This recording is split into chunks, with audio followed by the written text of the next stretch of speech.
ઇકબાલગઢમાં સતત 5મા દિવસે ગરમીનો પારો 47 ડિગ્રીને પાર પહોંચ્યો છે.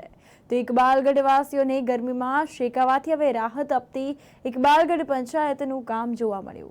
અમીરગઢ વાત કરીએ તો અમીરગઢ તાલુકાનું ઇકબાલગઢ ગામ વેપારી મથક ગણવામાં આવે છે. આજુબાજુના 70 નાના મોટા ગામની પ્રજા અહીંયા અવરજવર કરે છે. ત્યારે વાત કરીએ તો તેના કારણે બજારમાં અવારનવાર ગ્રાહકોથી બજાર ભરેલું જોવા મળે છે અને હમણાં સમગ્ર ગુજરાતમાં કાળઝાળ ગરમી પડી રહી છે. તેના કારણે લોકો ત્રાહિમામ પોકારી ગયા છે. લોકો ગરમીથી બચવાના ઉપાયો શોધી રહ્યા છે અને ગરમીની અસર ઇકબાલગઢ ગામમાં પણ જોવા મળી છે. તો આજે સતત 5 દિવસ થઈ ગયા હોવાના કારણે ગરમીનો પારો 47 ડિગ્રીને પાર જોવા મળ્યો. આટલી બધી ગરમીના કારણે તેની અસર ઇકબાલગઢ મેઇન માર્કેટમાં પણ જોવા મળી રહી છે.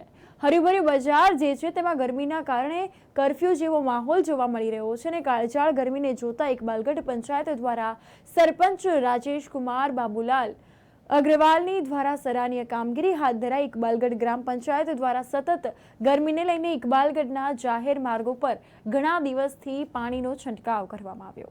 તો પાણીના છંટકાવથી અવરજવર કરતા લોકોને ગરમીથી થોડીક રાહત મળી રહી છે. જ્યારે વધુમાં સરપંચ દ્વારા કહેવામાં આવ્યું કે ઇકબાલગઢ વાસીઓને કામ વગર ઘર બહાર નીકળવું જોઈએ નહીં અને લીંબુ પાણી તેમજ શેરડી રસ પીવું જોઈએ અને વધારે પ્રમાણમાં પાણીનું પ્રમાણ રાખવું અનિવાર્ય છે તેવું પણ જણાવ્યું છે.